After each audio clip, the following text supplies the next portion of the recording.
हमें कहानियां बनाने में बहुत मेहनत लगती है। आपकी 15 मिनट की वीडियो को पूरा देखने से हमारी मेहनत सफल हो सकती है और YouTube इसे और लोगों तक पहुंचा सकता है। कृपया हमारी मेहनत को सपोर्ट करें और कहानी को पूरा देखें।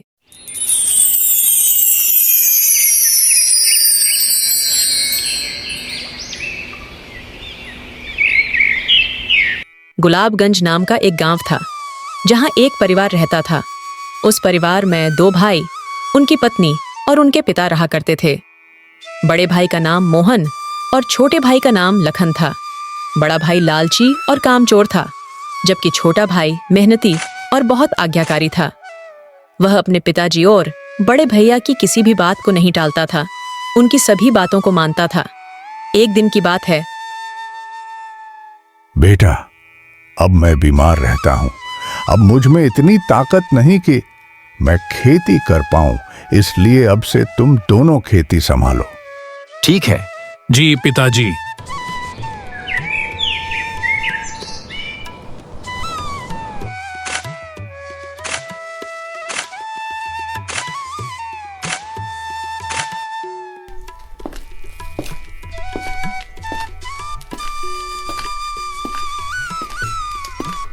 और एक दिन मोहन लखन से, लखन तुम जाकर खेत जोत दो, आज मुझे कुछ काम है। ठीक है भैया। मोहन ऐसे ही झूठे बहाने बनाकर लखन से काम करवाता और खुद आराम से सोता रहता। लखन दिन भर खेतों में काम करता और जब फसल आ जाती तो मोहन उसे खुद बेचने के लिए जाता और छोटे भाई को कम पैसे देता है। ये बात उसके पिता को पता थी, लेकिन वो भी मजबूर थे। ऐसे ही कुछ दिन बीत जाते हैं।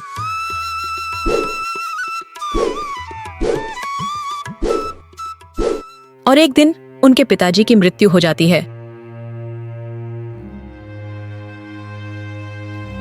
पिताजी के जाने के बाद तो मोहन लखन से सारा काम करवाता और खुद दिन भर सोता रहता और कुछ काम नहीं करता, और फसल का जितना भी पैसा आता वो खुद रख लेता।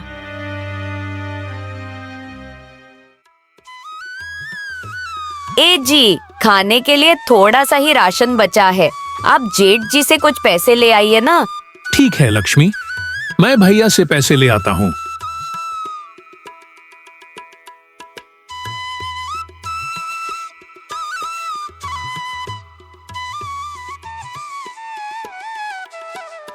मुझे घर का राशन लाना है भैया, मुझे कुछ पैसे दे दीजिए। लेकिन लखन, इस बार की फसल के पैसे तो खत्म हो गए, और वैसे भी इस बार की फसल अच्छी नहीं हुई थी। भैया, लेकिन इस बार तो फसल बहुत अच्छी हुई थी ना। उसकी भाभी भी बड़ी लालची और घमंडी औरत थी और लखन की बात सुनकर गुस्से से बोलती है, मतलब कि तुम्हारे बड़े भैया झूठ बोल रहे हैं और तुम उन्हें झूठा बोल रहे हो। नहीं नहीं भाभी, मैंने ऐसा कब बोला। तुम तो मुझसे भी जवान लड़ाने लगे। तुम चले जाओ हमारे घर से, हमारे पास पैसे नहीं है। लखन बेचारा उदास होकर अपने घर आ जाता है।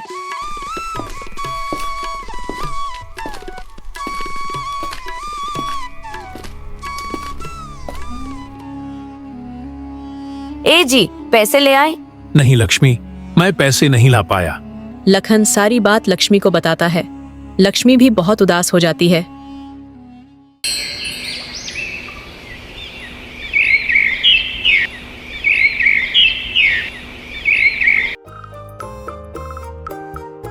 ए जी, क्यों ना हम बंटवारा कर लें और सारी जायदाद अपने नाम कर ले। हाँ सरला, मैं भी यही सोच रहा था, लेकिन लखन को पूरे खेत जोत देने दो ताकि हम उनमें बीज बो सके और हमें मेहनत भी ना करना पड़े। उसके बाद हम बंटवारा कर लेंगे। ठीक है जी। एक दिन मोहन लखन के घर जाता है और उससे कहता है, लखन, तुम क्या कर रहे हो? अभी तक तुमने खेत नहीं जोते। अगर तुम खेत नहीं जोतोगे तो बीज कैसे बोएंगे? तुम 2 दिन में खेत जोत देना, मैं जब तक बीज ले आता हूँ। ठीक है भैया, मैं आज ही खेत जोतने चला जाता हूँ।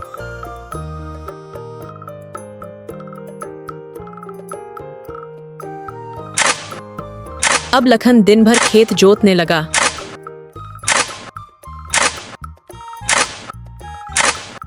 और दूसरी तरफ मोहन घर में आराम करता रहता। 2 दिन तक दिन भर काम करके लखन ने खेत जोत दिया। ए जी, अब तो लखन ने खेत जोत दिया है, अब आप उससे बंटवारे की बात करो ना। ठीक है सरला, मैं कल ही मोहन से बात करूंगा।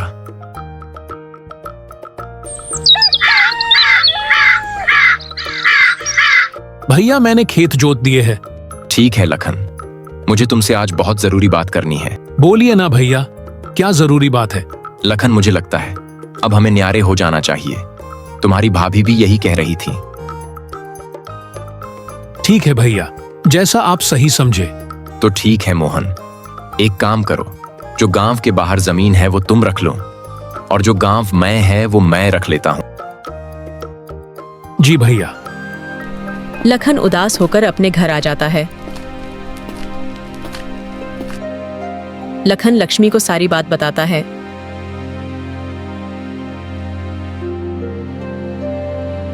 ए जी, ये आपने क्या किया? आपने बात मान क्यों ली? उन्होंने आपको बंजर जमीन दे दी है, उसमें कुछ पैदा नहीं होता। अब हमारा गुजारा कैसे होगा? वैसे भी सारा काम आप ही करते थे और आपको ये बंजर जमीन दे दी। लक्ष्मी, अब जो हो गया सो हो गया, उसे छोड़ो।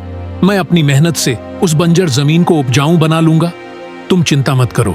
आप तो है ही भोले, आपको जेठ जी जैसा बोल देते हैं वैसा मान लेते हो। अब आपको जैसा अच्छा लगे वैसा कीजिए।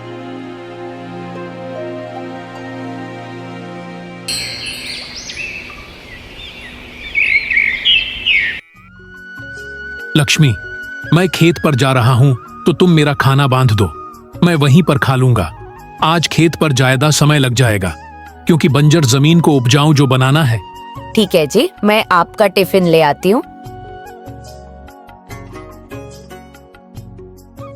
ये लीजिए आपका टिफिन, समय निकाल कर खा लीजिएगा। और हाँ, थोड़ा आराम भी कर लेना, दिन भर काम मत करिए, गा नहीं तो बीमार पड़ जाओगे। ठीक है लक्ष्मी।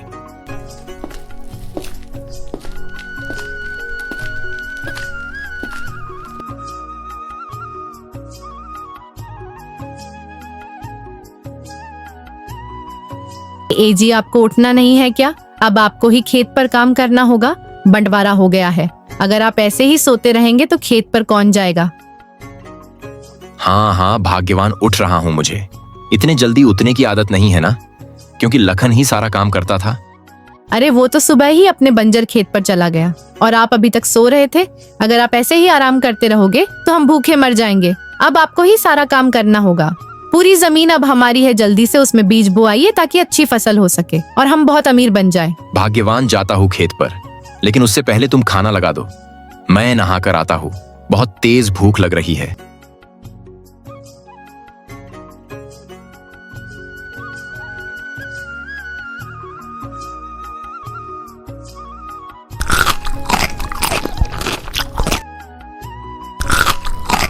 चलो भाग्यवान, मैं चलता हूं खेत पर।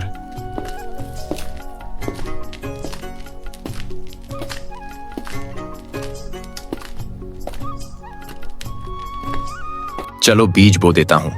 लखन ने खेत तो जोत ही दिया।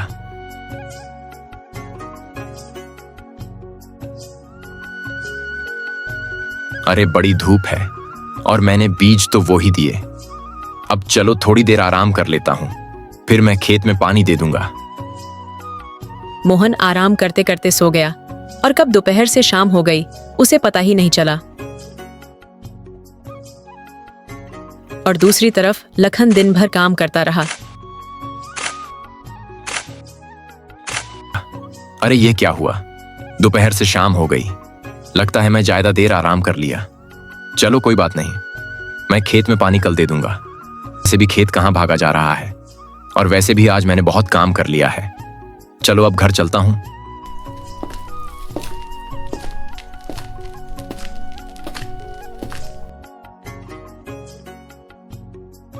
इजी, आप अच्छे से बीज बो देना और खेत की सिंचाई कर देना। नहीं सरला, आज मैं केवल बीज बो पाया हूं, सिंचाई कल कर दूंगा। आपने आज सिंचाई क्यों नहीं की? अरे सरला, मैं आराम करने के लिए लेटा था तो नींद लग गई, और कब दोपहर से शाम हो गई पता ही नहीं चला। और वैसे भी खेत कहां भागा जा रहा है। खेत की सिंचाई कल कर दूंगा। अभी मुझे बहुत भूख लग रही है, तुम खाना लगा दो। ठीक है जी, आप खाना खा लीजिए।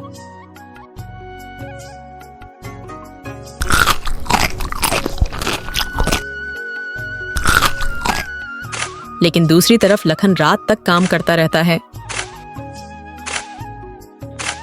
रात बहुत हो गई है, अब घर चलता हूँ। लक्ष्मी भी परेशान हो रही होगी।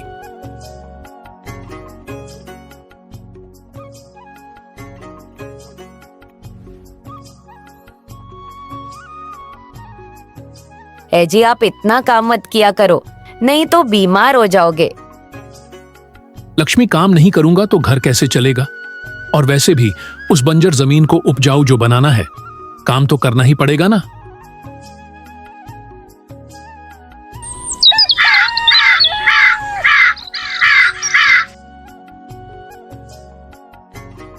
एजी, उठना नहीं है क्या?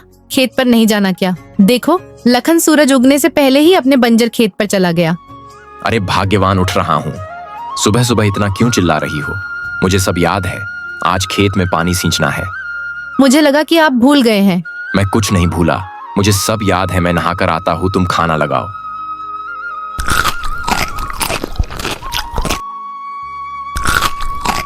मैं खेत पर जा रहा हूँ पानी सींचने।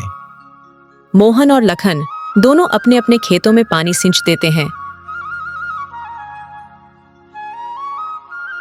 लेकिन मोहन आलसी होने के कारण अपनी फसल पर अच्छे से ध्यान नहीं देता था।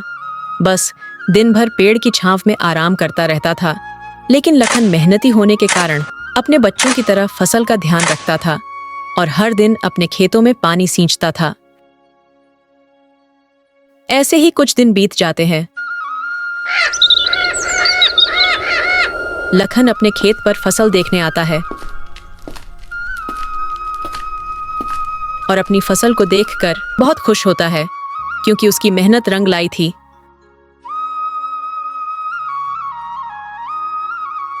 और दूसरी तरफ मोहन अपनी फसल को देखकर बहुत उदास होता है, क्योंकि उसकी फसल लखन जैसी नहीं थी। दोनों अपने अपने घर जाकर अपनी पत्नियों को सारी बात बताते हैं।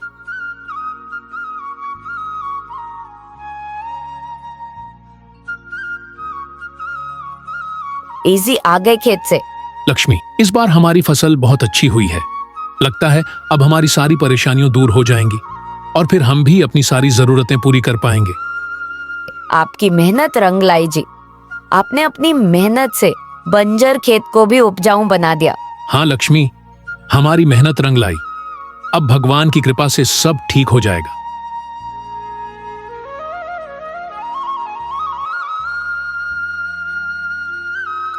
एजी, आप इतने दुखी क्यों हो? क्या बात है? अरे कुछ नहीं भाग्यवान, वो लखन की फसल हमसे बहुत अच्छी हुई है और हमारी फसल इतनी अच्छी नहीं हुई। ये सब आपके कारण ही हुआ है।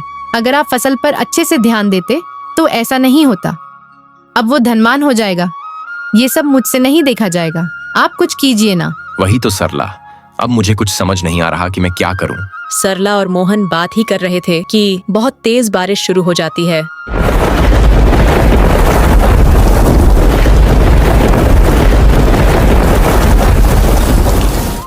ए जी, लगता है कि भगवान भी हमारे ऊपर मेहरबान है। देखो कितनी तेज बारिश हो रही है। हाँ हाँ सरला, तुम सही कह रही हो।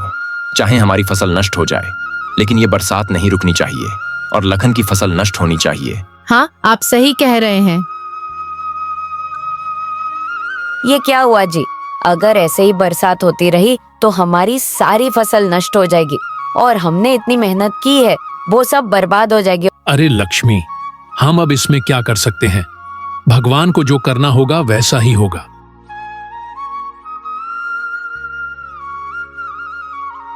और ऐसे ही दिन रात बरसात होती रहती है।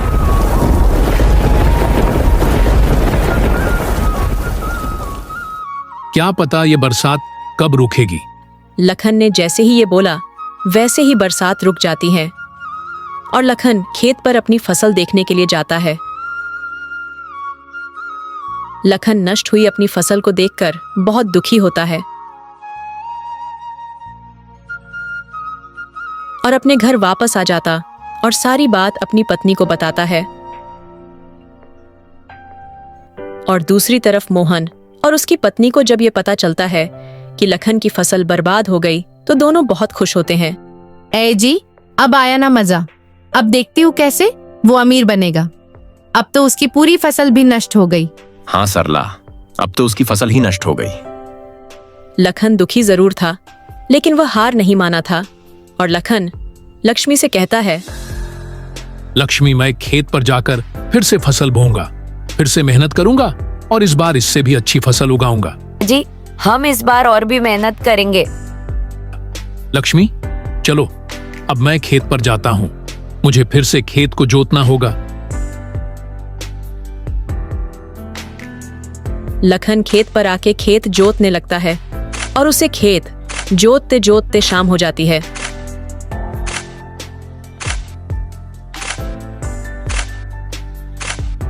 चलो शाम हो गई, थोड़ा सा खेत और बचा है, उसे और जोत देता हूं। अब की बार जैसे ही उसने खेत जोतना शुरू किया तो उसे एक आवाज आई। लखन वहां की मिट्टी को हटा के देखता है तो उसे एक सोने से भरा घड़ा मिलता है। लखन उसे देखकर बहुत खुश होता है और उसे अपने घर ले जाता है। घर जाकर अपनी पत्नी को बताता है, देखो लक्ष्मी, हमारे खेत से कितना सारा गढ़ा हुआ धन प्राप्त हुआ है। हाँ जी, मैंने पहले कभी भी इतना सारा धन अपने सपने में भी नहीं देखा। इससे तो हम सारी जिंदगी आराम से बिता लेंगे जी। हाँ लक्ष्मी, बुजुर्गों ने सही कहा है, भगवान जब भी देता है छप्पर फाड़ के देता है। अब तो हमारे सारे दुख मिट जाएंगे। और ये बात पूरे गांव में फैल जाती है कि मोहन को उसके खेत से गढ़ा हुआ धन मिला है। और जब ये बात मोहन और सरला को पता चलती है तो वो बहुत पछताते हैं। काश बरसात न होती तो न ही लखन की फसल खराब होती और न ही उसे गड़ा हुआ धन प्राप्त होता। अरे तुमने बंटवारा करने को ना कहा होता तो आज हमारे पास भी धन होता। मोहन और उसकी पत्नी पछताते रह गए। लखन और लक्ष्मी अब अपना जीवन सुखमय व्यतीत करने लगे। अगर आपको हमारी कहानी अच्छी लगती है तो प्लीज एक लाइक जरूर करें और एक प्यार सा कमेंट करके चैनल को जरूर सब्सक्राइब करें और अपने दोस्तों में इसे शेयर करें।